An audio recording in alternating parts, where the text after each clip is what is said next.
All right, so it's my great pleasure to introduce our speaker tonight, Walden Yan. Walden has a stunning resume. He was twice, I think, USA Computing Olympiad national finalist.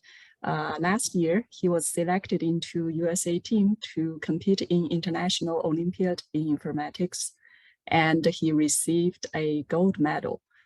Right now, he is a student at Harvard. He was also a MIT Primes researcher when he was 15, right? And yes. Yeah, that's amazing. He was also a member of the Country Fellowship, which is a selective community for top engineers, designers, and productive minds. And he is also the co-founder and CTO of Gamefight, which sounds cool. So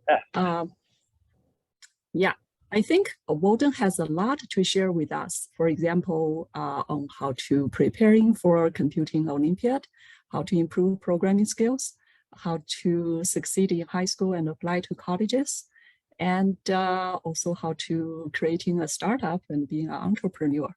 So we invited Walden to speak to us, and we are really grateful he agreed to do so despite of his busy schedule.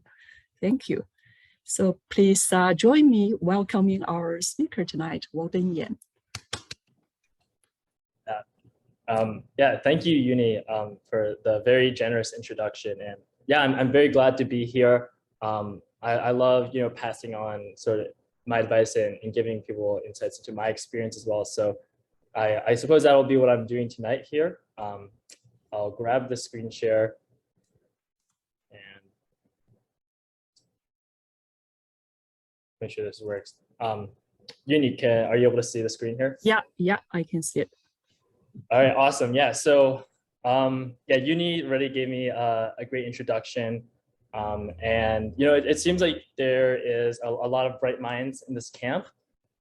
So with that, today I'm going to probably share, first of all, my own background, how I got into computer science. Because I know a lot of people get into it into different ways, and sort of how I approach competitive programming, some advice I have for you guys. And then I also wanted to talk about sort of what is beyond competitive programming, where you can take the skills afterwards, and yeah, so sort of also just general advice sort of outside of the computer science realm as well, because I think there's a lot there that's important to recognize as well. So Uni already talked a lot about me, but here is some less some things I don't put on my resume. But I'm from Avon, Connecticut. I was a very small town. Some of you, I'm guessing, maybe from the Bay Area. Some of you may be from, I don't know, potentially outside the US as well. But I definitely grew up in an environment where programming wasn't a super popular field of study. My parents were both chemists. So in many ways, it was sort of through luck that I got into computer science. Currently, I'm, class of 2024 at Harvard. A sophomore, and throughout my life I've done a good amount of traveling. So depending where you are, I may have been there before. So I've been to San Francisco, Los Angeles, New Jersey, and New York City. And in many ways, the traveling has been because of competitive programming or just sort of software engineering in general. And then finally, I like to play tennis, and I like to read. So if any of you guys are tennis players, shout out to you guys. I think it's a great sport to play, and something just like, to be able to relax with. In terms of more of my actual CS background, oh, someone asked in the chat, I am 18. So yeah, good question. And yeah, that it is young. I started school 1 year early. I was never the type of person to skip a grade. In fact, I think school is a very valuable and unique time in your life. So I would definitely advise not to necessarily always try to skip through grades or whatever. Although of course being a high achiever is also a great thing to always do. but definitely value your time in school. So I don't know how old you guys were when you started programming. I consider myself very lucky that I got into it kind of early. I was in middle school, and there was just this after-school program that I saw that was all about building video games. And at the start, it was really just block coding. We used Scratch, the language created by MIT, to sort of put blocks together and make these video games. And it was hard to start off, but I really enjoyed building video games. And in many ways, video games are what drove my early programming career, that's probably even a generous term to call it. But throughout middle school, I would program video games. Of course, Java. Yeah, I eventually got into that sort of honestly as a joke as well. My dad, he told me, I remember, that I'm building all these video games using block programming, but of course that's not real programming. And being a 12, 13-year-old kid, I of course could not understand real programming and wouldn't be able to do any of that. So to sort of prove him wrong, I started looking at YouTube videos on how to program with Java. And lo and behold, from there, in an attempt to spite my dad, I learned how to program with Java. And thank God for that, because I think a lot of the hardest part about getting into programming and computer science are the early days, because it's the most frustrating period. It's the period where you don't know how to debug your programs. You want to smash a computer because nothing's working. You have to look up every other line of code, how to write it. And because I started early, I had a lot of time to sort of just program, give up for months on end, and then eventually come back. So it was definitely not something where like I started programming and I was immediately really good at it. I just happened to have a lot of time at the start of my career get into that. Eventually, I would do competitive programming. I'll talk more about that later. But yeah, in terms of stuff I eventually did, I competed internationally, got a gold medal there. I also tried my hands at research for a while with MIT Primes, which was this great high school level research program, and got me some really nice insight into what the research world was like. Yeah, I was one of the co-founders and was CTO at Gamefight. I'll talk more about that experience later, but it was definitely eye-opening, and the startup realm for me is something that I really enjoy. And so currently I'm still continually doing software engineering at a variety of different startups. So yeah, so sort of my early days of competitive computer science, and I sort of drew a timeline here because I wasn't sure where everyone else would fall on this. But back when I first started, it was honestly nothing where I was super intentional about getting good. It was just me sort of exploring my different interest areas. So there were some courses on Coursera that I sort of followed. One called Algorithms 1. It's taught by Professor Robert Sedgwick from Princeton.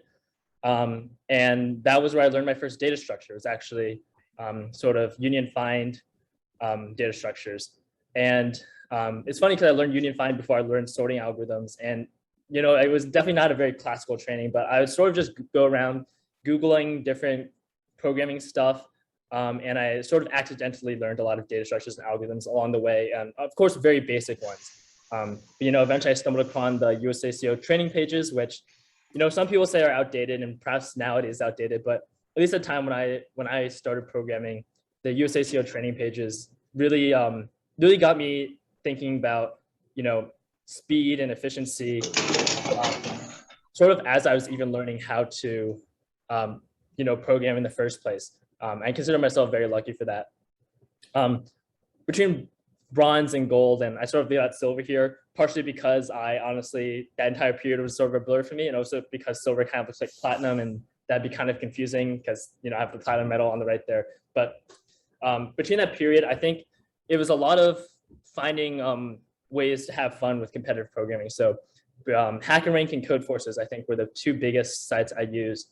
And Codeforces, they have these sort of contests that happen, maybe once or twice a week. HackerRank, they had a bunch of random contests every now and then.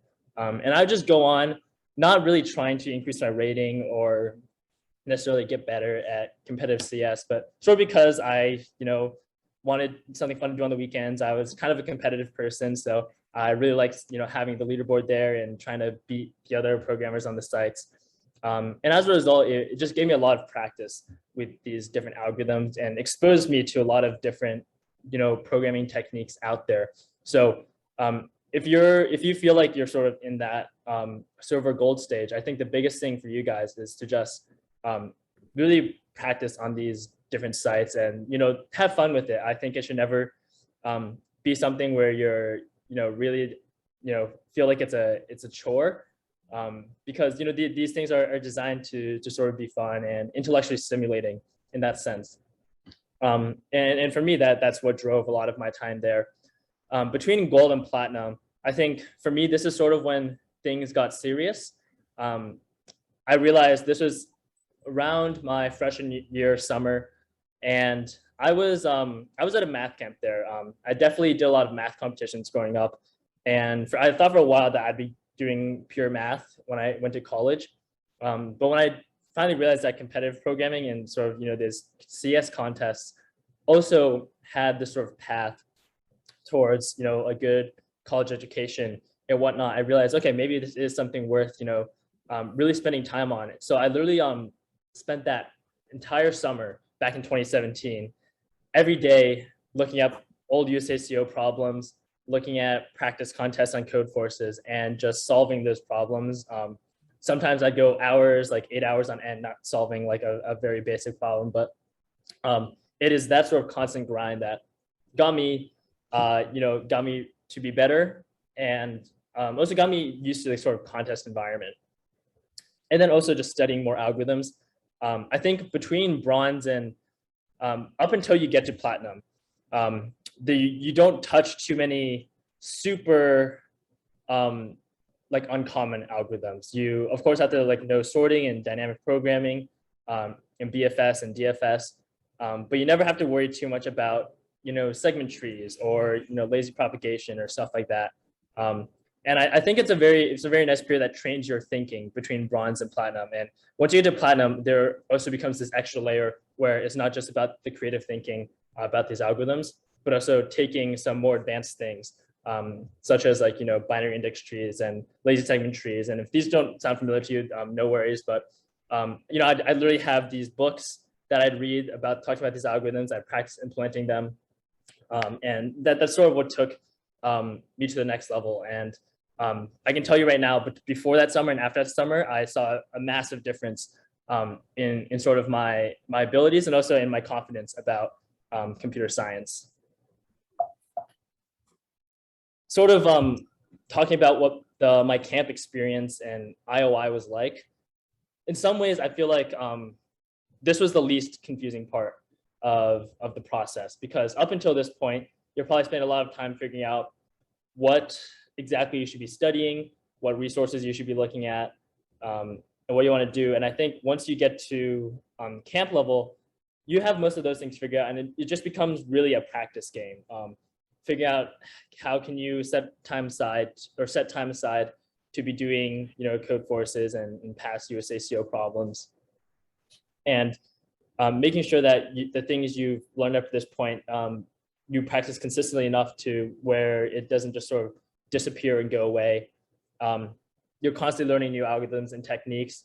Actually, if when you get to camp, they actually dedicate time teaching you about specific algorithms that you may not have heard about before. Some because they're just interesting, and they figure if you got to camp, you like just sharing about these interesting algorithms. And some because they are actual useful things that you might use in contests. So in addition to practice, there's just that sort of having that natural curiosity about new algorithms and different techniques. Here I write down this one book called The Competitive Programmer's Handbook. If you haven't read it already, I would definitely do Google search of it right now, save the PDF link. It's completely free online. And for me, it's not a super dense reading, but it gives you a lot of insight into like how you can go from doing competitive programming casually to actually thinking more deeply about how these algorithms work and where you can apply more advanced algorithms. So this is absolutely highly recommended. I don't know if I can mark the screen now, but the Competitive Programmer's Handbook. If you take anything away from this call today, please remember that there is an amazing resource. And then the other thing is there's also some sense a psychological game that you start to play when you get to these higher levels. And it's mostly about learning to manage your stress. And there's a couple things that go into that. One is just like, practicing contests enough where you don't go in with like hyperventilating and worrying about, getting this problem right. Because I think being in the wrong mindset and being too stressed can cause you to, perform worse than you normally would. And learning to, control that stress and being more confident in yourself is actually part of the contest nature. If any of you play sports, it's very similar. If you're, a runner or a swimmer, knowing that when you get on that block that, to bring your stress levels down and just sort of get in the flow state of solving these problems or, running that race, it's also a pretty important part of it. And then this period was, I'll tell you, a lot of fun. Of course, for camp, they fly you out. You get to meet a lot of really smart people your age. And of course, at IOI, you also get to meet a lot of really smart people. So I think in addition to, all the hard work you put in here, I think it's also a very rewarding period as well. Okay, so in terms of advice, there's quite a few things I'll talk about here. One are just like useful resources. If you haven't already, you should create a Codeforces account, just because there's so many problems out there. There's just the pure mass of different problems that you can try your hands at and try to solve. They also have cool things where you can actually sort the problems by rating of difficulty. You can sort of figure out, what sort of problems are perfect for you, and then slowly see your, difficulty level increase over time. Again, Competitive Programmer's Handbook, great read if you haven't read it already. And then more recently, actually, there's a site called the Usaco Guide. And this is very new. It's actually created by some of my friends who I went to camp with a couple years ago. And they worked with Brian Dean.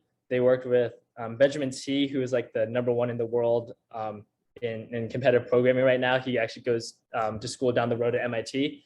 And I think it's a great resource. It categorizes the sort of different techniques and strategies into different buckets, and literally you can click on topics such as like topological sorts, and it'll bring you to problems that test that knowledge for you, or you can practice on. It sorts them by rating of difficulty, so you can do bronze level, you can do silver level, gold level. It's tailored almost perfectly to, I think, what a modern person training for Usaco really needs. In terms of practice style, I think this is something that everyone always worries about, and there's never really a perfect answer to this. People always wonder, like, how long should I try a problem before I give up and look at the solution? Or, how many problems should I be spending each day? Or how many hours do you dedicate a week to this? And these are very common questions to ask. My thought process on this, and I actually got this advice from competitive programmers who came before me. Definitely don't just look up the answer to the problem as soon as time runs out. Time shouldn't be your main determinator of whether or not you give up on a problem and solve it. It's sort of more about if you're working on a problem for a while and you feel like you're actually just stuck, like you don't have any ideas, period. There's no new insight you've gained thinking about the problem for the last hour, then you can maybe look at the solution, because then there's a chance that the solution actually uses something completely new that you've never seen before. But as much as you can, really push yourself through that sort of difficult period of thinking about, what do I need to do this? So a lot of the process of getting good at solving these problems, or just building these problem-solving abilities, is a lot more than taking your knowledge of algorithms and applying it to a problem, because the difficult sort of gross path your mind wanders around to get from the problem to the ultimate solution is a path that, through going through that difficulty multiple times and understanding what mindset you have to keep yourself in to go through that difficult period, that itself is something you're learning. And that's a learning that you don't get by just reading about algorithms and data structures. There's a learning you only get by practicing these difficult problems and not giving up until you do solve them. So it's almost like a meta learning where you're learning how to bridge the gap between seeing the problem and the ultimate solution. And you also learn sort of what thinking techniques are best for you in terms of, do some people like to sort of have a checklist of different data structures that might be useful? Some people like to think backwards, and learning what kind of problem solving, styles you have is a super important part to this. So basically long story short there is there's a lot of value you get by just sitting there and trying to think about a problem.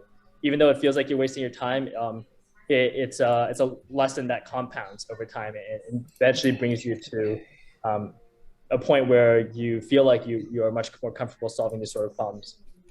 On that note, always go back to contests you took or practice contests, and don't just say I didn't solve this problem, so it was just too difficult for me. Always go back and continue thinking about it after the contest.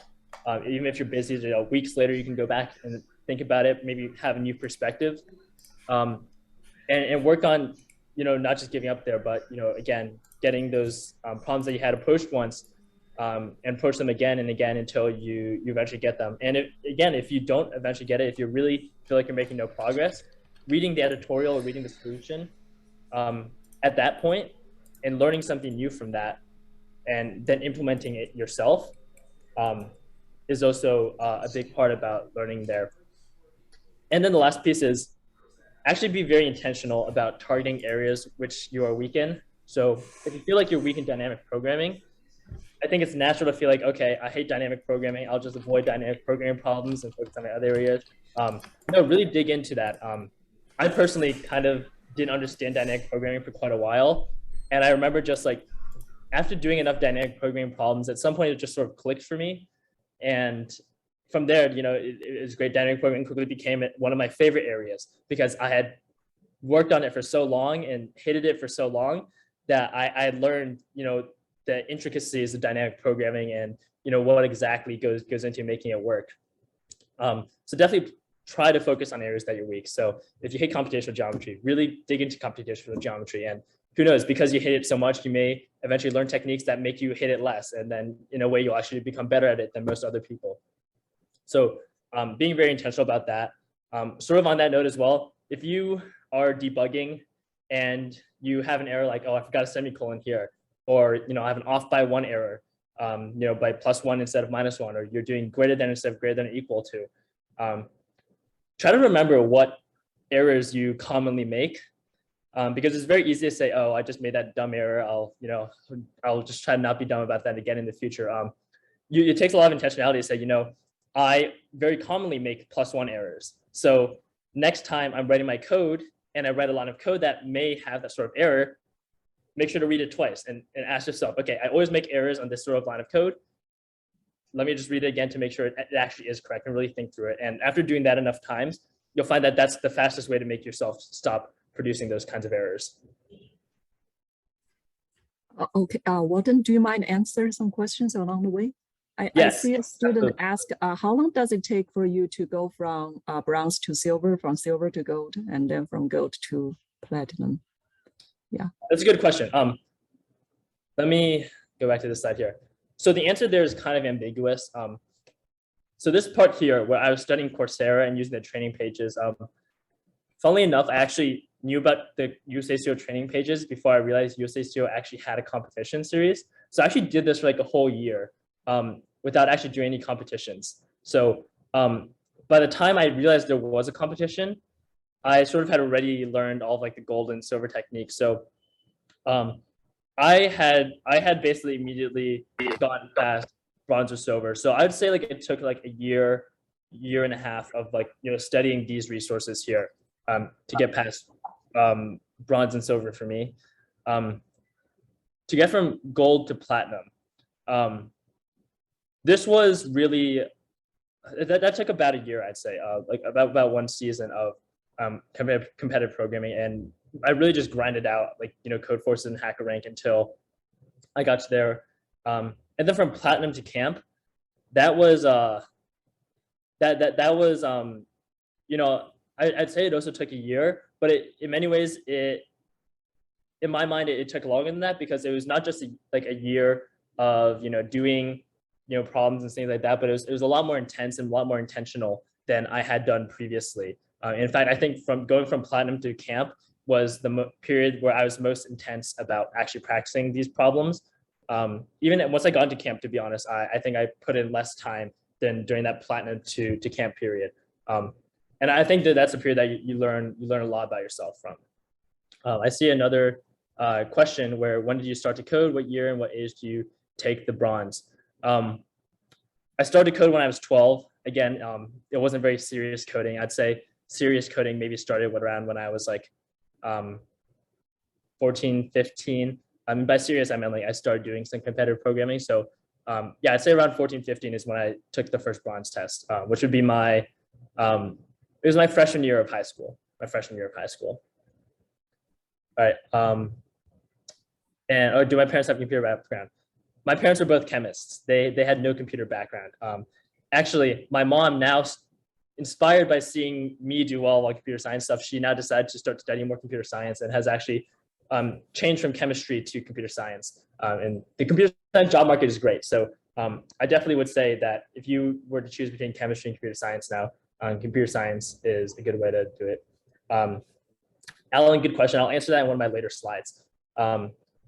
Uni, were there other questions that? No, yeah. Okay, so Alan asked, is 10th grade too late to start? I will come back to that question later. Okay, okay, so continuing on the device here. During contests, this is a piece that isn't talked too much about when you're studying algorithms, but there's just some general good practices to have. Always read all the problems at the start. You have 3 problems. Most people read the first one, solve the first one, read the second one, solve the second one, read the third one, solve the third one. Eventually, I think you learn that the best technique is to just read all the problems at the start, spend 5 to 10 minutes thinking about each one before you even start coding any of them.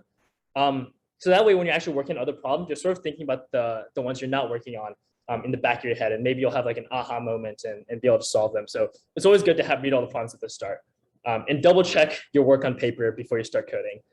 There were countless times where I thought of an algorithm. I'm like, oh my God, this is perfect. And I implement it and it's just wrong, or I implement it and then realize there was a much easier way I could have done it that was faster. And so definitely, if you were to save time, it's better to double check your work on paper than have to write your code twice.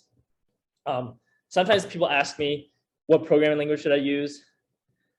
I say, if you want to know, I think C++ is the best language for competitive programming, but also it doesn't matter until you're in platinum, because until you get to platinum, the main thing that determines whether or not you progress is your algorithmic thinking skills, in terms of being able to put these algorithms together and form big O notations that run in time.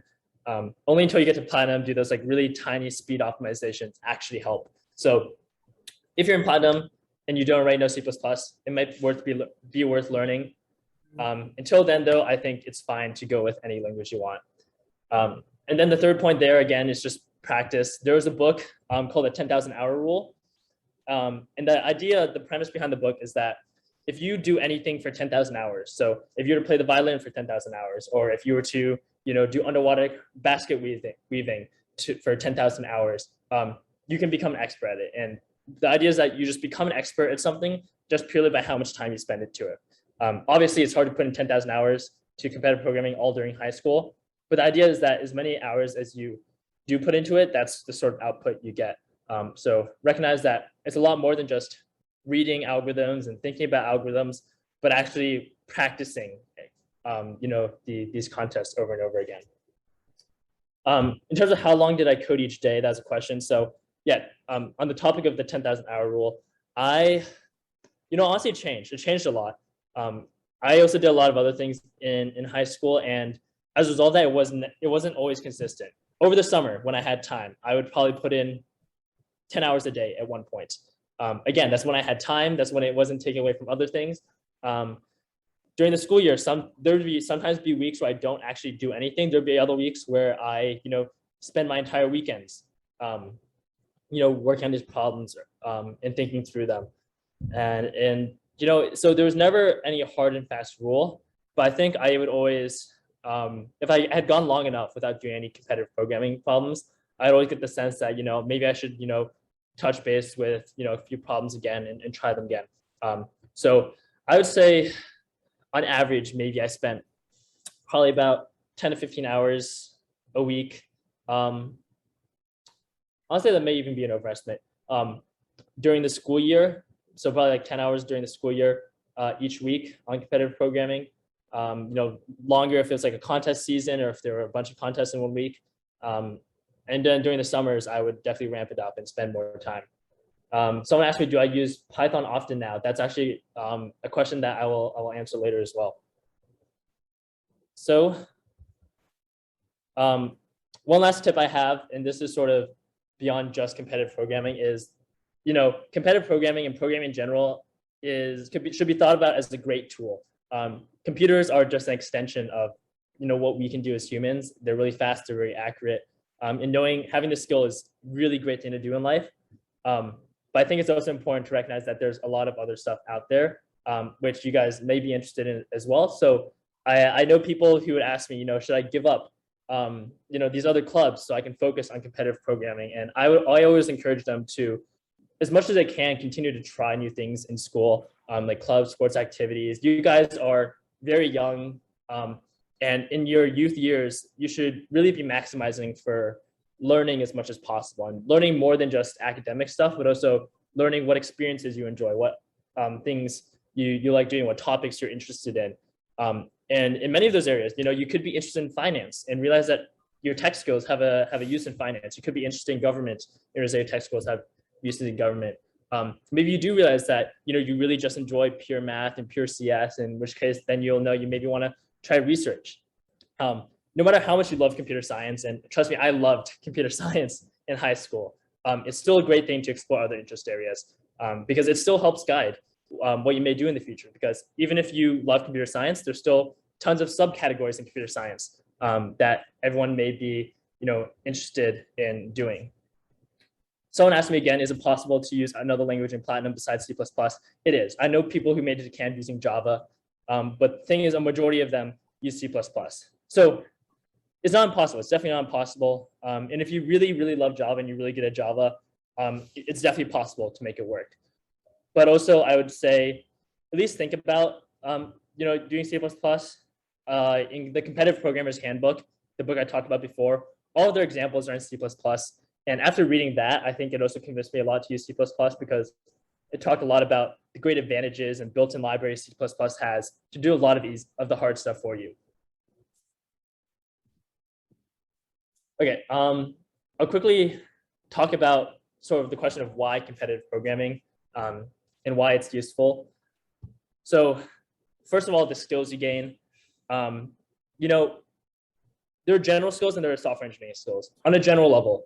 And these are perhaps the most important ones because sometimes you may not go into, software engineering forever, but it gives you really good problem solving skills. Again, that whole thing I talked about really spending time doing the hard part about going from seeing the problem statement and working through all the difficult thinking to eventually arrive at the solution. That isn't something that just works in software engineering. These are learning to train your brain on going from problem to solution is a skill that applies anywhere else. You could be running a company and learning how to build your team to solve a problem. You could be, working in government and thinking about, how do you make policies that solve this thing? So problem solving skills are something that carry over across all areas. And I think competitive programming is one of the best ways to hone your problem solving skills because even though it's theoretical, it's in CS, it trains your brain to think in the exact ways that are reflective of how you should think about other problems as well. And I think, having confidence in your technical skills is also a great thing. If you do competitive programming and you make it to Platinum, you make it to camp, or you make it to IOI, that gives you some level of confidence in your technical abilities. And confidence is just a great thing to have in life. It gives you, the courage to try, perhaps risky technical problems in the future. Makes you want to tackle some harder technical problems in life. So I think that in general is just a great thing to have. Of course, it gives you great debugging skills. that debugging is in many ways the hardest part about any programming, and competitive programming forces you to try to debug your programs as fast as possible. You realize that this is a skill that people actually are just in competitive programming are just much better at than people outside of competitive programming. So learning debug is just really good. You learn to use it to write really clean and efficient code, which is always loved anywhere. And of course, always thinking about the fast algorithms in the back of your head. That's it's a skill that people respect for sure. And then the last thing, people don't always talk about this enough, but the competitive programming network is one of the most amazing networks you can be a part of nowadays. The fact is you have a shared experience with some of the smartest people in the world. And you can say that about math competitions, and you can say that about chemistry competitions. But the fact is that software engineering and computer science is very quickly becoming one of the fastest growing areas in the world. You see CEOs are now software engineers. You see that a lot of companies are now tech companies, and software engineers are the people changing the world. So not only are you having this shared experience and this shared network with some of the smartest people in the world, you're sharing it with some of the smartest people in the world who are also creating some of the biggest impacts in the world. And that's definitely not something small to overlook. I've had tons of times where I've been able to talk to some pretty crazy CEOs, CTOs who are just very impressive because we both did competitive programming or competitive math. And we can both geek out together, and then also realize that the people sitting across from me are some very impressive people. Having that is actually just amazing, and you'll realize how important this network is more and more later in life. The other thing is there are tons of areas you can go into with competitive programming. It opens so many doors. Actually, when you get to camp, they have a whole day dedicated to talking about all the different careers paths you can take. Because it's definitely not something to take lightly. In many ways, if you can get to Usaco camp, even if you get to platinum, that makes you set pretty much to tackle any job interview, any technical job interview. People will know that you're smart, and everyone always wants smart people. So you can work in big tech if you want. You can work in quantitative finance. You could do startups. You could do research. It opens up so many amazing possibilities for you guys. And that's something not to be taken lightly, because not everyone gets to say that they have the ability to create any program they want on their own, and having that ability opens so many opportunities in the 21st century. And then the last thing is being able to say you did competitive programming and you're able to get a certain level of achievement. It gets you a lot of respect from your future friends, coworkers, and employers, and this all feeds into going into these amazing networks and being able to open up these opportunities. In terms of the question of what camp did I attend, I'm talking about the training camp that when they select the sort of national finalists, which is, and the reason I mention that is because you think that at the camp all they talk about is CS, but they do spend a lot of time talking about career, because career is a huge part about the computer science world and computer science network, and there's so many different things you can do. The opportunities literally are sort of limitless here. And then there's, of course, the things on top of your mind. They're great for college applications, especially if you're applying to a technical school. I don't even know if I have to say that, but if any of you want to go to MIT, Caltech, of course, I know a lot of people who did IOI and got into Harvard. So people anywhere love people who are great at solving problems and have great problem-solving skills. You can ace the coding interview anywhere you apply. And if you want to do research and not go into field, or if you want to do research instead of going into the workforce or on the ground tech, it gives you a great groundwork, and you'll have a very strong theoretical understanding to begin with. Okay, since I'm actually near the end of the talk, I'll finish this presentation, and then I'll go through and sort of answer the questions, because I realize we're coming close to the end. I remember, so there's a question I want to answer around here. So someone asked, is 10th grade too late to start?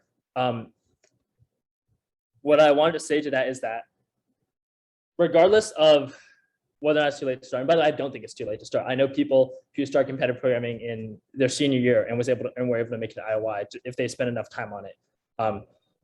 It's really not a too late thing. It's is really more of a, how much are you like interested in these algorithms and data structures, and as a result, how much time are you going to be putting into it? And I've seen people do it starting in 9th grade. I've seen people do it starting in 12th grade. Actually, there's a kid at camp who started in 6th grade. So, I don't think when you start is necessarily something too much to be worried about. There's always a way to sort of get what you need if needed. And the other thing is, if you have a goal, let's say, you're starting 10th grade and you're saying, I want to make it to camp, or I want to make it to Platt by some point. Regardless of what you do that, I think these skills I talked about here, in like having these great problem solving skills and having these great debugging skills, these are skills that show up in like, other parts of your life, regardless of, how far you make it in the competitive programming world. So I guess my point here is that, just doing competitive programming is a very valuable experience in and of itself. Someone also asked, do I use Python now? And in this area here, so big tech, quant, startups, research. As you can see, there's so much beyond competitive programming. Python is used in a lot of these areas as well.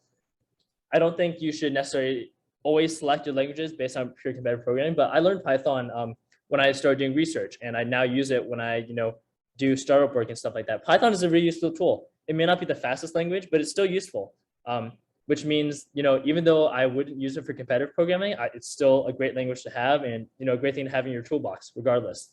And this sort of relates to someone asking if I did any sort of like, projects in high school or internships for different companies in high school. To that, I made like a couple static websites, but I didn't really spend too much on like, web dev or anything like that. I didn't do any internships. I did like the research parts, because in high school I focused on research, but I also know people who did do internships in high school. What I say to that is like, there's lots of different areas you can apply your skills. And I think it is good to also look outside of the competitive realm, but also like I had, spent most of my time focusing on competitive programming in high school, and was able to expand later on. So I don't think there's necessarily a huge rush, but if you're interested in something, just go for it. Like if you want to do an internship for a company, don't think, I'm in high school and then like people don't usually do internships in high school. No, like go ahead and do it. You'll probably learn a lot from it. And again, as a young person, you can probably learn a lot from, these different experiences, and you should be optimizing for how much you're learning.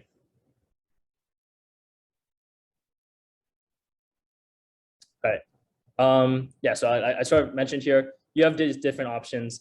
In terms of like what schooling these each require, if you want to go into research, so like actually, like becoming a professor and doing your own research, or doing research for like, Google or, OpenAI, this is a really only path that requires going all the way to a PhD, and as a result, a master's. As you can see, everything else here is pretty much doable with a bachelor's degree. So if you want to do software engineering, like at a big tech firm, you really just need a bachelor's degree. And, I'll add on there, like having internships is nice there.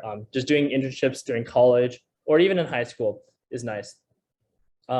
Doing quantitative finance makes a lot of money, by the way. So if money is the only thing you're optimizing for, which I don't think necessarily is the best thing to think about, but if you're someone who, is motivated purely by money, you can make a lot of money in quantitative finance. And, that, you can get a bachelor's degree. In entrepreneurship, of course, you can make a ton of money from that. I put bachelor's question mark because obviously, Bill Gates and Mark Zuckerberg, people, were able to become massive entrepreneurs without, necessarily completing a bachelor's degree. Calvin Lee, a friend I had from competitive programming a few years ago, he never planned to drop out of school. He actually was just doing an internship for a company called Ramp. And he was one of their first engineers. It was a small company. He was doing an internship there. And by the end of his internship, it was very clear that Ramp was growing very quickly. They were getting a lot of funding.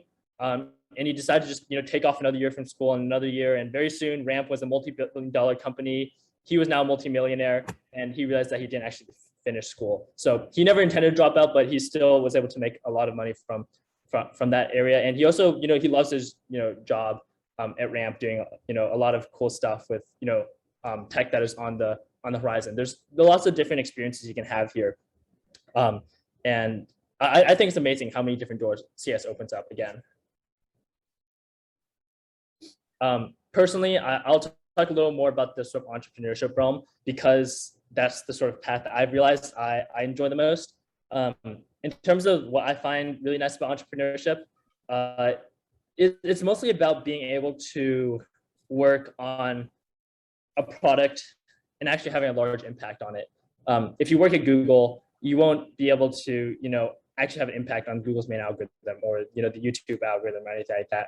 You'll probably be working on, a button somewhere on the back end of some platform. Or if you go into quant, you're just, you're making these trading bots, but you're not actually building anything, in my opinion. So for me, entrepreneurship was a chance to just like, it's almost like just a giant playground where like, you can just build whatever you want, see how it helps people, see how these things can change the world.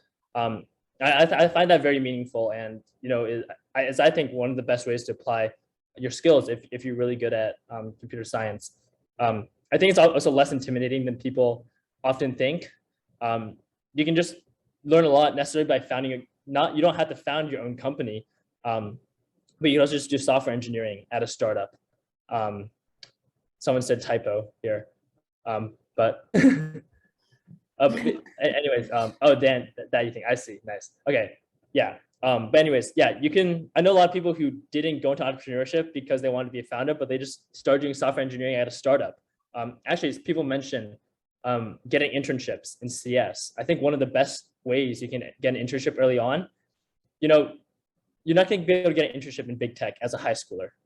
For many reasons. I couldn't get a big internship at big tech from a high schooler just because there's things like, they see that you're still multiple years away from graduating. They don't want to take on someone that they have to spend, a whole summer training and then won't have for the whole year. So there's a lot of reasons that big tech won't take you, but startups, they're small teams. They love anyone that can help them out. And, if you really want to learn, you can join a startup, not even having the best engineering skills. But if you show up wanting to learn a lot, you will learn a lot. You'll gain a lot by doing software engineering at a startup, and you'll also get experience that you'll see whether or not you really like it.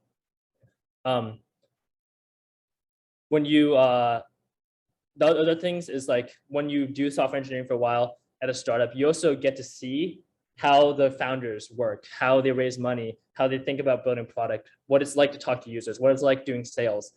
You sometimes will get involved in that all the way. So in many ways, if you're doing software engineering at a startup, you do a lot more than just software engineering. You get to try a lot of different areas, and for a lot of people, that's really cool. And many people who do software engineering at startups very quickly learn all the skills they need to become a founder, and they go on to found their own very successful companies. And then the last point again, like I think it's really cool just to be able to directly influence a tech product. Because if you're doing software engineering, even at a startup with like 10 or 20 people, every word you say will actually be taken. Every word you say will actually be taken into account in whatever the company is building. And that's just a really cool thing to see, to be able to, as a high schooler, as a college student, say, I think this should be changed. And then, in a week it's changed, or you yourself are allowed to change it. It's just really nice thing to have. And, even just for the fun of it, I think it's a really cool thing to do. In terms of what I did regarding entrepreneurship in my first year of college, I was not at all planning to found a company. I was not at all planning to take time off from school, but I just ended up seeing a lot of people working on cool stuff because there are a lot of smart people in these communities. And it's just super exciting to see a lot of people working on different technologies that are just so new and innovative. And I met these two people who were very passionate about building cool technology in the financial space. And next thing I knew, we came up with an idea for a company. As you mentioned, it's called Gamefight. I'll put the link in the chat if anyone's interested. I won't talk too much about what the company was for this reason. But I worked on the company for quite a while. I worked there basically from like last December to the end of the summer. And, you learn a lot by doing this. I'll say I learned more during my first 3 months at Gamefight than I did like, my last 2 years at high school, or like, my entire semester in college.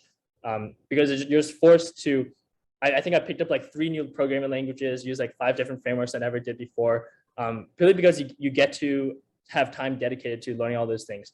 You learn to grow a team, learn to work with engineers that, in fact, many of the engineers I hired were actually much smarter than me. So it was really cool working with people who were smarter than me and who I could, actually learn from. And it was just such a cool experience. I ended up deciding to come back to school because I think, again, school is a very valuable time.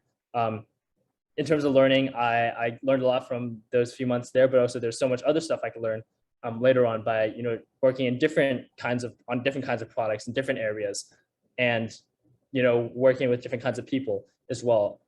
So I think that's one of the great things about startups, is that it's very flexible. You can work on something, learn a lot from it, and then, choose to move on to the next thing if you want to. Yeah, so, all right, here, I'll first go through some questions that people already put down. Feel free to ask any question, whether it's competitive programming or, about, what, like, advice for college or high school, anything like that. So I'll quickly go through the chat, see what questions I ended up sort of missing. Here we go. Did I take any training courses back before I did USACO camp? So I think, again, I grew up in a town where no one in my school knew where Usaco was. I had to explain to my principal that what Usaco was, so that I could take a week off to go to the the nationals training camp. And it was really interesting because in some parts of the world, in some parts of the country, in California, in Miami, there are lots of resources to learn about these sort of things and dedicated courses to take. And I didn't have any of these. So if you manage to have these resources, realize that, already that's like a huge advantage you guys have over a lot of other people. But what I was able to do, and I think was a great thing about the internet, is that if I ever was stuck on a problem, or I, was wanting to learn something new about algorithms, I could just Google search something, and, learn to, do Google searches pretty well. Look through Stack Overflow, look through Codeforce's blogs. All the information you want is out there. So even though I didn't have like a resource to condense all that in one space, the internet's a great thing. It's a great resource to have you learn a lot. And there's always new problems coming up, and in many ways, I think the internet's always a good resource to rely on for those sort of things. Let's see. Someone asked, what if you don't know much computer science? Can you do an internship about tech if you don't know that much computer science? Sorry, son, I just have a knock at the door. I'll be back in 1 second.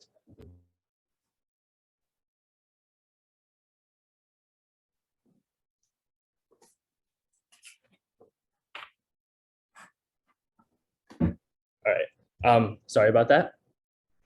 Yeah, so can you do an internship about tech if you don't know that much computer science? Actually, you can, which is, obviously it helps to know tech. It definitely helps to do software engineering. But if you really just love technology products, there's lots of other things you can do. You can do product management, which is just purely thinking about, our company's goal is to, let's say, provide financial resources to this group of people. And your job is now to think about what is the best way to do that? How do I design the product? What technical things or technical tools can we use to achieve that, even if you may not be the one actually implementing those technical tools. But again, having a CS skill really helps. And I think there are a lot of people who have great ideas about how to use tech and great, leadership abilities to be able to inspire teams. But then maybe they struggle to find a good CTO, or they aren't able to build a product themselves. And it's like, I always hear from those people, I wish I had studied computer science earlier, and I wish I knew how to program so I could build this myself, and I won't have to go and hire a CTO or do this thing. So again, I think being able to program something yourself is actually, just a powerful tool to be able to have. And it's often taken for granted, how many opportunities just being able to program and build something with your own hands is. So it's definitely not a limiting factor to get an internship if you don't know CS, but it's always a plus to know CS. I'd encourage learning it anyways. How do I relax when I'm tired from programming or studying? I think it's always good to have other things that you enjoy in life. For me, I did enjoy competitive programming, but even then I got tired from it.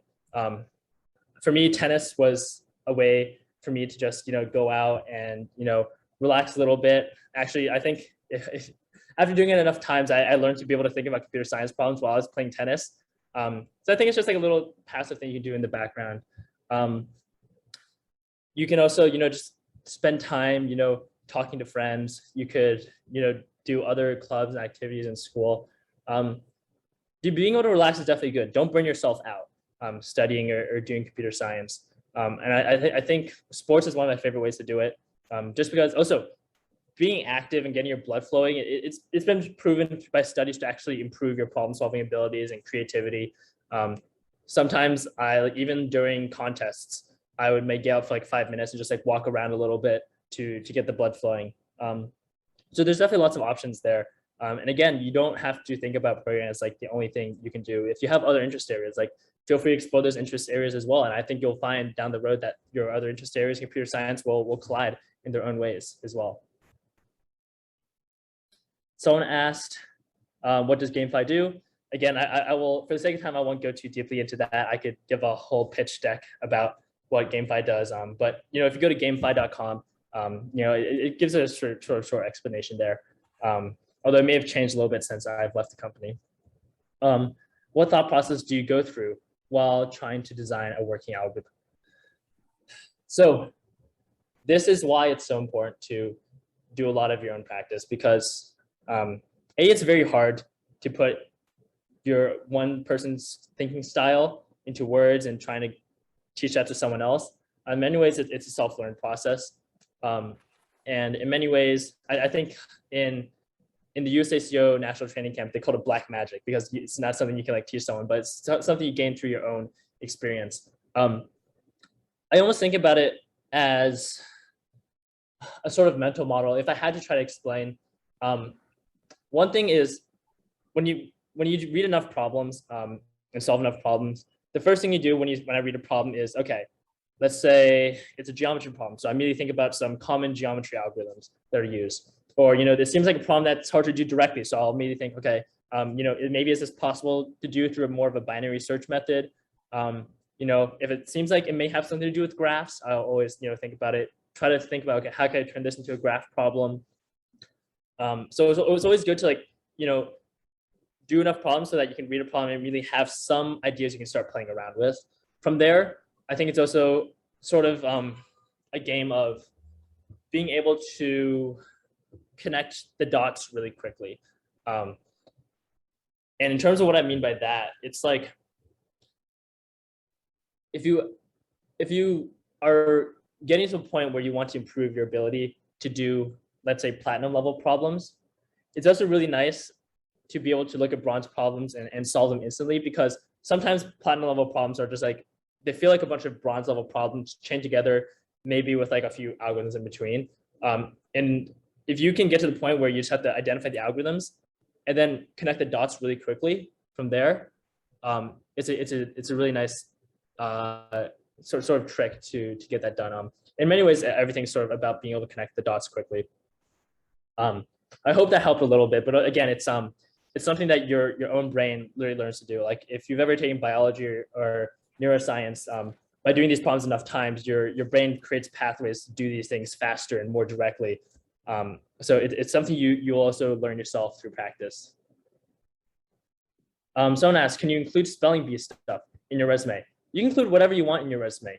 What I'll say is, in terms of just resume advice, sometimes you want to choose the stuff that are most relevant for whatever you're applying for. So if you're applying for a job in tech, unless the spelling bee thing had something to do related to tech, I would either make it a footnote or a really small piece of line. I wouldn't talk about it too much. I've definitely applied to tech roles and left out things like tennis and other things. If you're applying to college, that's a little different. My biggest advice for applying to college is think about things that make you stand out from everyone else out there. And sometimes that means, if you did really well in the spelling bee.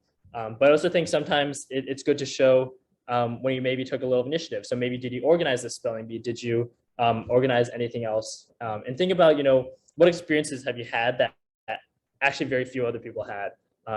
So if you're thinking about college resumes, that's what I would think about that. John asked, what other college activities or extracurriculars did you do in high school besides computer science? So in high school, so I mean, I tried a lot of things. It started more like I had fewer focuses early on, and then I sort of expanded them as I got comfortable with what I was already doing and was trying a little more things later on. So at the start of high school, I did computer science, programming competitions, basically. I did math competitions. I did robotics a little bit. And then I sort of did like a very like passive role in like student government and like volunteering clubs. I didn't spend too much time on those my freshman year. And then also I played varsity tennis, and that was I did tennis. I didn't get into varsity until my sophomore year. But again, because tennis was something I loved practicing on the side, and also I think having like a team that like, I could like play with and, have fun with was just a really nice thing to have in high school. Going to sophomore year, I actually dropped robotics. I realized that robotics wasn't actually something I really enjoyed, but I replaced it with other things. So I started my sophomore year, I started to spend a lot more time on tennis. So I got to varsity there. I started doing research at MIT Primes because I figured, okay, I'm really liking this competitive programming stuff. What if I try my hands at something where I can actually, apply it to something outside the competition realm? So I did that. Junior year, I really ramped it up some more. So junior year, I got a lot more involved in student government, a lot more involved in volunteering clubs. Eventually, by senior year, I'd have like leadership positions in those, and you also learn a lot from having leadership positions in your school as well. And I definitely encourage you, if you haven't already, to do something like that. You can even found your own club, actually. So in junior year of high school, I founded the investment and finance club at my school because I did a little bit of paper trading on the side. I thought stocks were kind of cool, so I made the investment club in my school, and it was small the first year, but growing that was just such a cool experience. It was really low stakes as well. You may feel like, oh, I'm not in the position to found a club in my school or something like that, but like you're a kid, like nothing you do right now, like no one's gonna judge you for it if it doesn't go well, and it's just like it's a cool thing to try. So definitely, like if there's something you want to try to do and you're sort of like hesitant to do it, I just say go ahead and try to do it. Let's see. Okay. Some of these questions, I forget what the context was. Okay, someone asked, are computer science and information technology related, and if so, how? Yeah, they're definitely related. I actually was very confused about this early in my career as well. What the difference between software engineering, computer science, and information technology, and all these different things are. I'd say right now I think about computer science as like a overarching term for everything. And like information technology is like where you can go. You can do software engineering, you can do systems development, anything related to computers. I'd say goes under the umbrella of computer science. So computer science is more the study of like, how do computers work? How do we make them most efficient? How do we study? And then sometimes computer science is actually the study of information and how you put information together. Sometimes it's about systems and optimizing things. Sometimes it's very much math related as well. So those things are all really interrelated. And I think the core skills you gain from studying anything in computer science often translate very well into other things as well. So definitely, if you feel like you want to go into information technology, if you want to go into software engineering, they all have very similar skill bases they can have. Someone asked, do you need a very strong math base to do good in computer science or computer programming? You do not need a super good math base. I got to about Amy level in like the math competitions. I also know people who got to like, MOP, like the National Math Camp. I know people who didn't even get past AMC and did well in computer programming. But I think doing computer programming still teaches you a lot of analytical skills that you can look back on different math problems and actually have like go back and look and like, oh, like I have new tools I can use to solve this problem. I've used dynamic programming to solve a math problem before on the Amy exam, and I thought that was really cool. So you don't need a good math base to start, but you also find that by doing computer science and competitive programming, you will also progress to become better at math as well.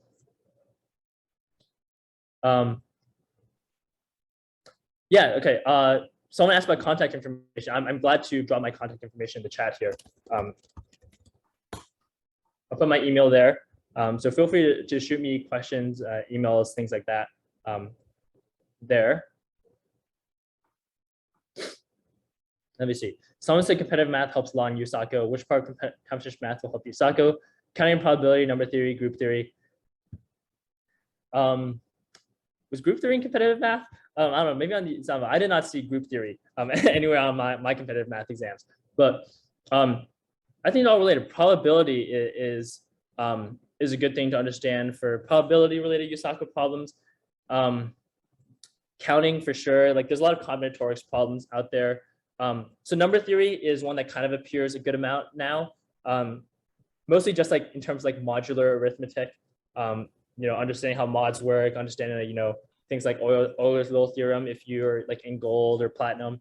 Some of those things help, but also it's like, you don't need to understand calculus to do well in competitive programming. You don't need to, be amazing at proofs. Actually, sometimes you just do problems and you don't worry too much about the proof of why it works, kind of ironically.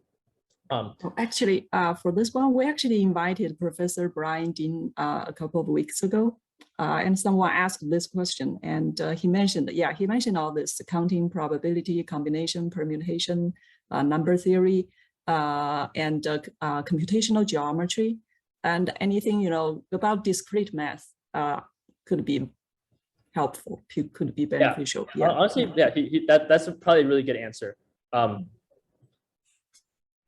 That's a really good answer. And then there's also like there's like I say there's an interesting like set of just like thinking skills you get by doing competitive programming that also translate well into math. So there's like this like higher level in psychology, they're called like mid-level abilities that are good for both math and computer science. So it's hard to sort of categorize them specifically like that. They're definitely very interconnected.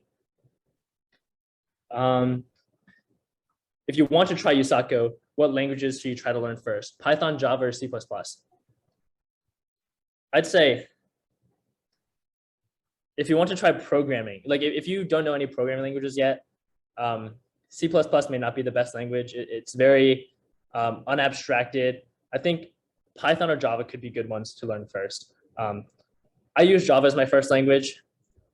It's a little more difficult than Python, but I also think it made the transition to C++ eventually easier. So it's sort of a trade-off. I'd say try Java and see how it is. And if Java is a little too complicated, maybe try Python instead. But definitely like, I'd say once you know two languages, it actually becomes very easy to know the rest. So your first language, obviously very difficult to learn. Second language, also kind of difficult to learn.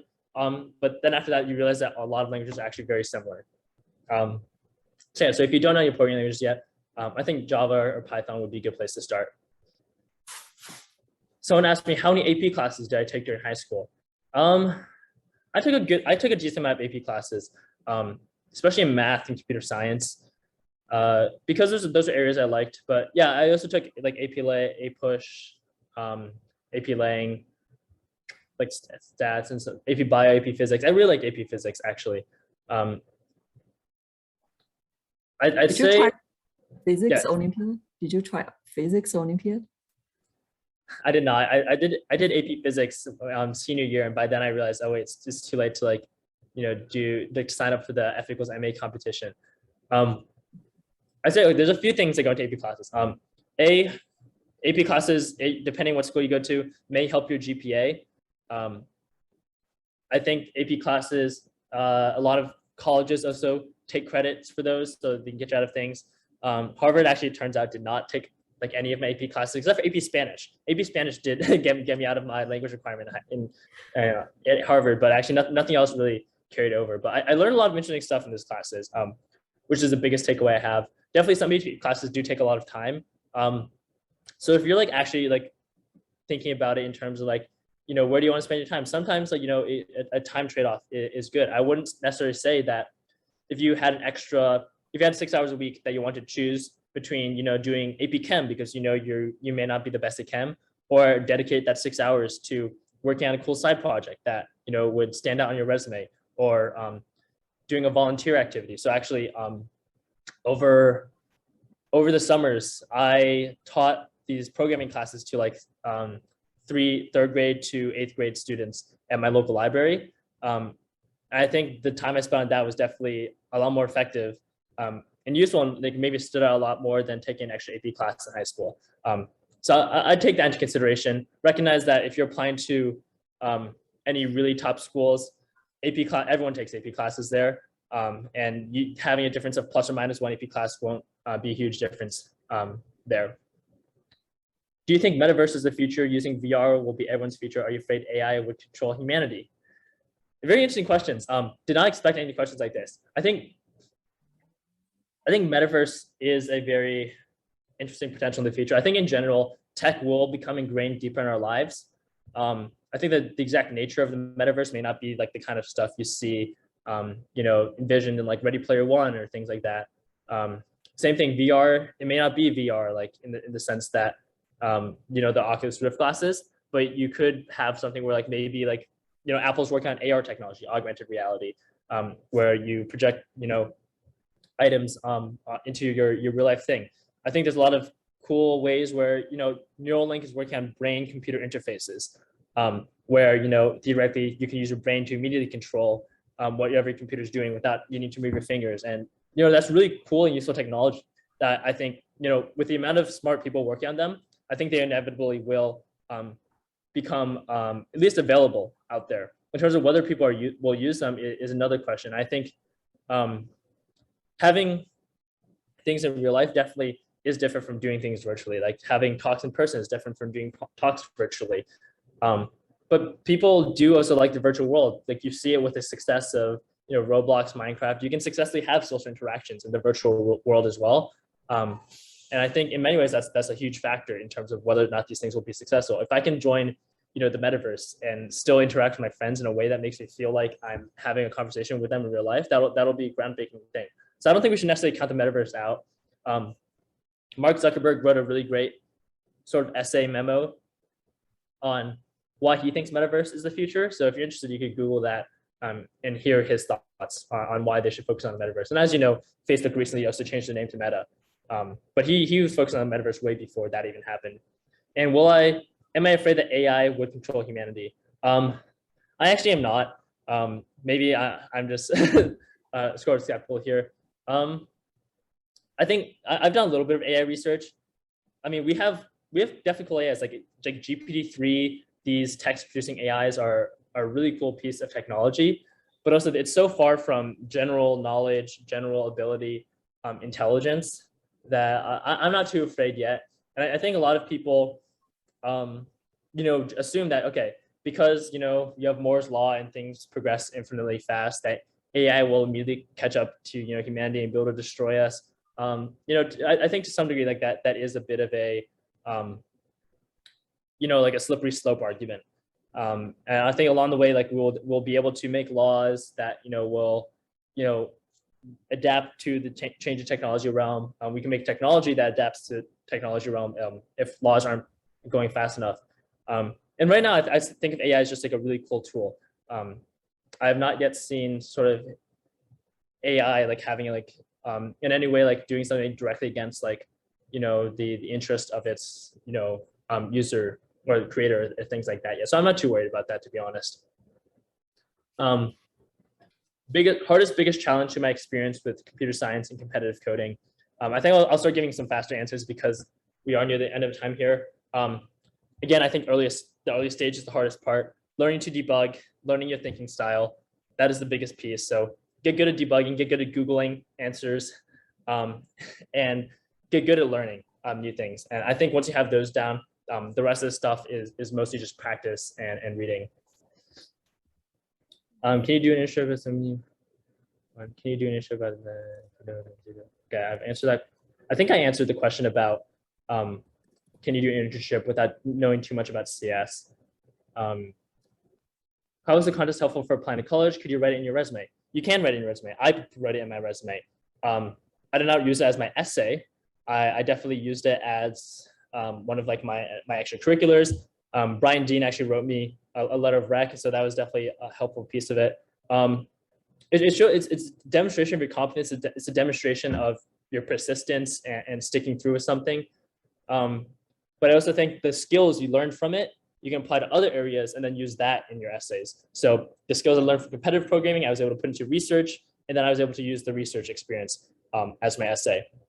Or I was able to use the skills and teach kids and then use those experiences in your essay. So I think there's also other creative ways to use the tech skills you gain here and write an essay that may be more interesting for the college admissions officer to read.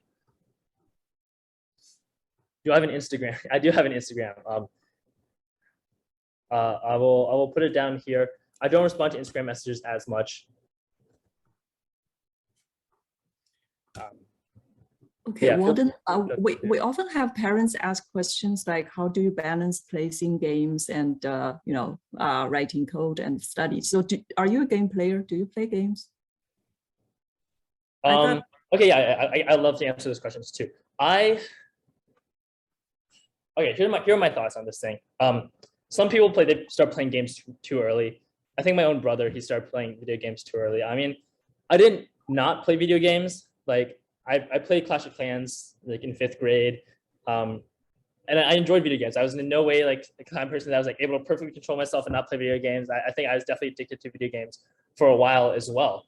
I think luckily I was able to channel my love for video games into programming. But I think it's also like in some ways like a slippery slope to say, okay, my kid loves video games, he'll be a great programmer. Like, no, you also have to dedicate time to learning how to program and then learning to program. And so I think it's important to love being able to learn to love computer science in and of itself, learn to program. I think competitions are a great way to do that. If your kid is loves being competitive and rising rankings and stuff like that, like competitions are a great thing. In many ways, it can become a game. But I think games very easily can take away time. And high school, I think, is a very important time to, in terms of like delayed gratification versus, immediately doing the things you want to do, like play games or go to hang out with your friends and stuff. High school is if there's any time in life to always be choosing delayed gratification, high school is the time to be doing that. I can tell you, like, of all the people I see here, at Harvard and other great colleges, they're all people who in high school, they often sacrifice a lot of things. Like I didn't go to many parties in high school. I didn't hang out with a lot of my friends outside of school, to be honest. And it sucked for a while. And I'd spent a lot of time honestly being a nerd and just like focusing on my work and getting that done and like, improving on my programming skills. I played a little bit of video games, but again, it was important that like and my parents never let it get in the way of other things. So I think it's smart to definitely control the amount of video games you play. It's not unhealthy to have a little bit of fun sometimes. It could be one of the ways you wind down, but it should be a way you wind down, not something that takes up a lot of time. And I'll say, if you're worried about like, oh, like, but what will happen to my social life? What'll happen if like, I like to play games or I don't watch sports and stuff like that. Like, again, I didn't do a lot of these things in high school, but a lot of people I know go to college. And once you're in college, again, I think college is now a time when, in some ways, as much as I hate to point it out, the college you get into and ends up determining a lot of the people who are around you, the networks you're in, and those are benefits that will extend throughout the rest of life. There are people who get into Harvard, MIT, and they literally don't do anything, and they can be successful from there. It's definitely a really powerful baseline to have. And people, once they get into college, then they can spend more time. You're more independent now. You don't have classes for 8 hours a day. You get a lot more independence on choosing what you want to do. And as a result, that's the time when your child, if they want, can have fun. They can, enjoy life a little more, go to parties if they want to. And like it's a lot easier to pick up social skills and start playing games than it is to get good at programming and developing these skills early on in life. I'll say that much. That question. Yeah, that's a great question. Looking back on high school life, what is the hardest part of time? Being able to manage your time, that's an important thing to have. Use Google Calendar. If you feel like you're getting very stressed out by your work and all the events you have and things like that, I definitely recommend getting a Google Calendar, have a tasks list, and take all the stuff that's in your mind and taking up your mind space and just throwing it down, typing it onto your task list, putting it on your calendar so you don't have to remember it. I actually don't remember like most of the stuff that happened. I don't know what I'm going to be doing tomorrow until I look at my calendar now. And it frees up your mind space. It lets you have less anxiety. It lets you just be a happier person in general. So learn to manage your time really well is a really great thing to develop then.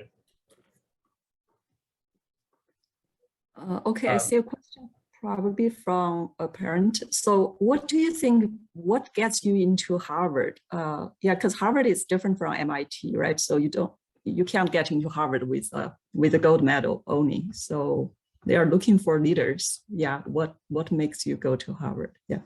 Yeah. The biggest thing is like doing things that are sort of off the beaten path. So yeah, you can stick to if you go you can go to IOI, get a gold medal, get first place. But I think if they see that you're not taking what you learned there, because in many ways doing competitive programming, competitive math, it's still on the beaten path. It's still things that people do every year. People see other people doing and people pursue. But like you get so many great skills from that. You learn so much in college. It's not actually it's not as intimidating as many people may think to try something that that makes you stand out. You can start a program at your local library to teach programming.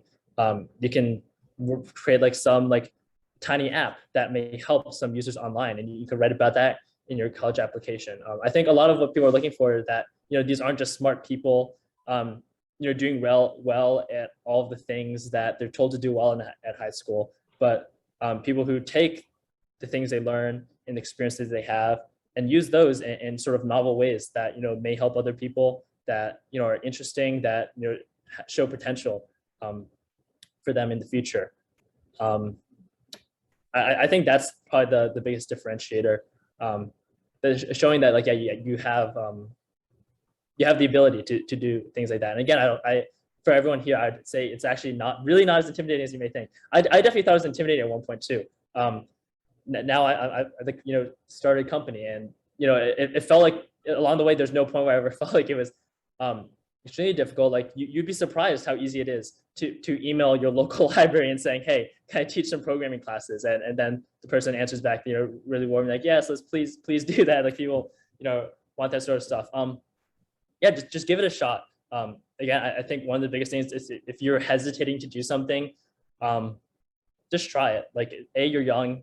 If you get rejected or you fail, like no one will remember, no one will blame you for it. And if you succeed, it's a great experience to have. Okay, I see this question. Did you use any college counseling? I mean, college application counseling, those kind of service, or essay writing service? I had my school gave me a really wonderful college counselor. I think it's because I had such a great relationship with my college counselor. I got her a Christmas present every year to thank her for the stuff she's doing. And I think as a result, she really liked me. She really wanted me to succeed. And she dedicated a lot of time giving me advice on how she thinks I should push different things. She wrote me a really great letter of recommendation. Look, letters of rec. Don't underestimate how powerful those can be. If you don't already, start building really great relationships with a teacher or two. By the time you apply to college, you want people who can't just write you good letters of recommendation, but glowing letter of recommendations. People who want you to go into that college so badly that they'll pour hours into writing you a letter of rec. So I had a really great relationship with my counselor. She wrote me a great letter of rec, and she helped me a lot there. My English teachers, they read over my essays for me. But I don't think it necessarily needs, you don't necessarily need a college counselor. Most of the college counselors are very effective. I know a lot of people who do get college counselors and as a result, are much better able to express themselves for different colleges. So, there's many different ways you can do it. And I'll probably take one more question. So, Uni, if you have one question from the parents that you really like, or if there's a question you saw in the chat that you feel like okay. really should be answered before I leave here. I'd love to address that. All right. Anybody want to unmute yourself and ask a question? Yeah, you can do that.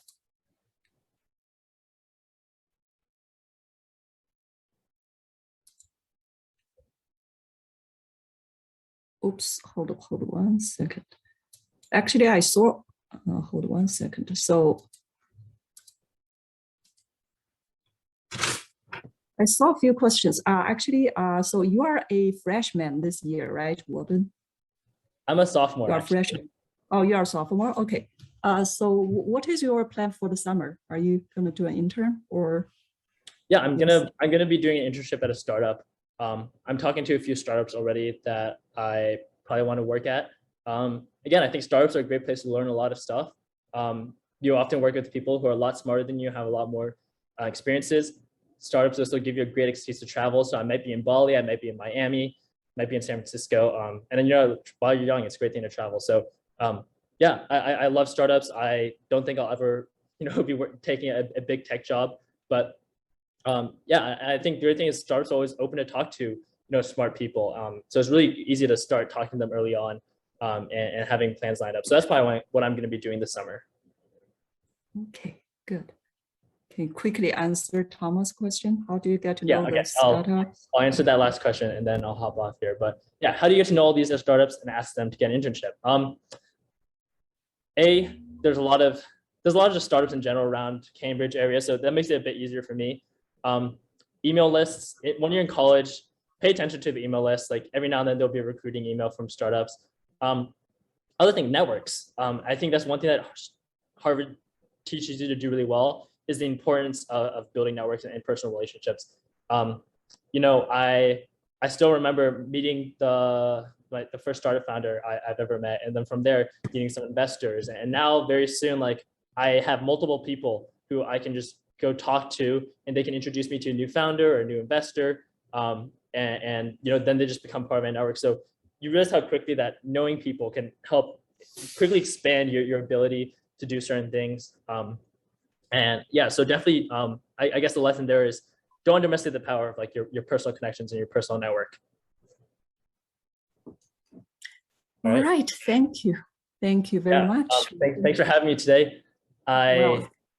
Thank you for sharing your valuable experience. That's great. We congratulate you on your remarkable achievements. You are such a great young man, and we wish you all the success in your future endeavors. All right. Yeah, thank you. Again, I draw my contact information. Feel free to reach out. I'll try to answer them. But yeah, I am a little busy with finals right now, but I'd love to answer questions afterward. All right. Take care. Okay. Thank you. And for everyone else, if you have any questions or if you would like to sign up for our future seminars or nominate a speaker, please feel free to contact us. Okay, here are our email and phone number. Thank you very much. I'll see you next time. Bye-bye.